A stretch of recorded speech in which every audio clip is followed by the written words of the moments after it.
Hello, this is Dr. Do again. This video is outside of medicine. Continue to read the Iliad by Homer. I'm going to continue to read. But Father Zeus on the heights forced Ajax to retreat. He stood there a moment stunned, then swinging his 7-ply oxide shield behind him, drew back in caution, threw a fast glance at his own Achaean troops like a trapped beast, pivoting, backpedaling, step by short step, like a tawny line, when hounds and country-field hands dragged them out of their steadying field with cattle. They will never let him tear the rich fat from the oxen. All night long they stand guard, but the lion craves meat. He lunges in and in, but his charges gain him nothing. Thick and fast from their hardy arms, and the javelins rain down in their face, and waves of blazing torches. This the big cat fears, balking for all his rage, and at dawn he slinks away, his spirits dashed.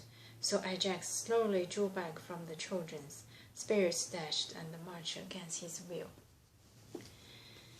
Fearing the worst for Achilles' waiting ships, like a stubborn as some boys let down a road, stick after stick they are cracked across his back, but he is too much for them now. He rumbles into a field to ravage standing crops. They keep beating his ribs, splinting sticks, their struggle child's play till, with one final stroke, they drove him off, but not before he's had his fill of feed. So with Telamon's son, great Ajax then, wanting Trojans and all their far-flung allies, kept on stabbing his shield, full center, no let up, but now the giant fighter would summon up his fury, wheeling on them again, beating off platoons of the standing, breaking Trojans, and now again he'd swerve around in flight. But he blocked them all from hacking passage through to the fast trim ships as Ajax all alone, battling on midfield between Achaeans and Trojan lines, would stand and fight. Some spears that flew from the Trojans' hardy arms, hurtling forward, stuck fast in his huge shield, but showerings of others cut short halfway before they could graze his gleaming skin, stuck in the ground, still lasting to sink in flesh. But Eumen's shining son, Eurypylus, saw him, overwhelmed by the Trojan dense barrage of spears.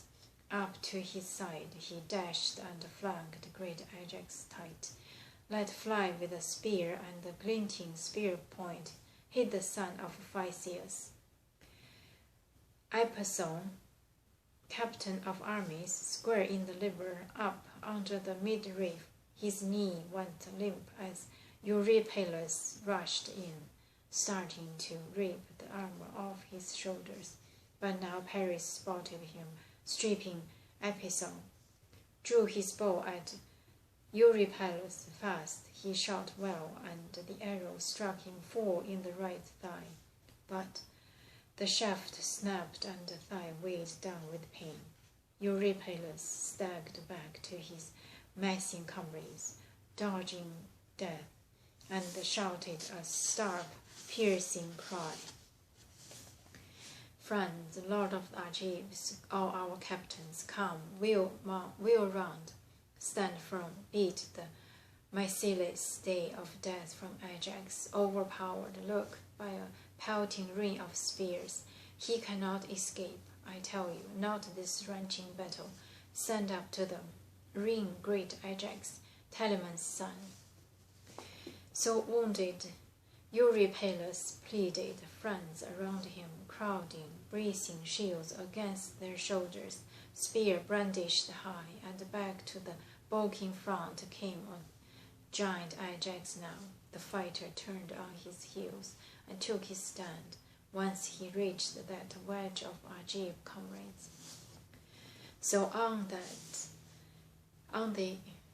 they fought like a mass of swirling fire, as Neleus, foaming mares, bore Nestor clear of battle and bore Mycen, the expert healer, too. But now the brilliant runner Achilles watched and marked him.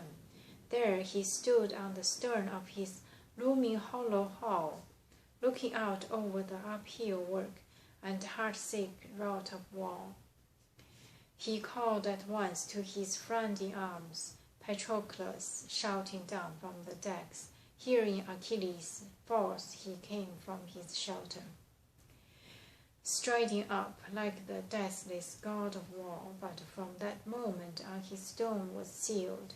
The brave son of Menoetius spoke out first. "Why do you call, Achilles? Do you need me?" And the swift-run Achilles answered quickly, "Son of Menoetius, soldier after my own heart, now I think they will grovel at my knee, our Achaeans comrades begging for their lives. The need has reached them, a need too much to bear. Go now, Patroclus, dear to Zeus, and question Nestor. Who is that wounded man he is bringing in from the fighting? He looks to me like Mycen from behind. Clearly, Mycen head to foot, Asclepius' only son, but I never saw his eyes. The team sped by me, tearing on full tilt." Patroclus obeyed his great friend, and off at a run he went along the ships and the shelters. Now as soon as the others reached Nestor's tent, they climbed down on the earth that feeds us all. The driver, Eurymedon, freed the old man's team. The men themselves dried off their sweat-soaked shirts.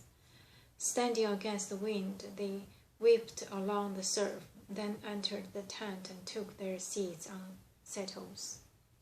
And well-camped Hecamede mixed them a bracing drink, the woman that old King Nestor won from Tenedos when Achilles stormed it. Proud Arsenius' daughter, the prize that the Achaeans chose to give to Nestor, because he excelled them all at battle tactics.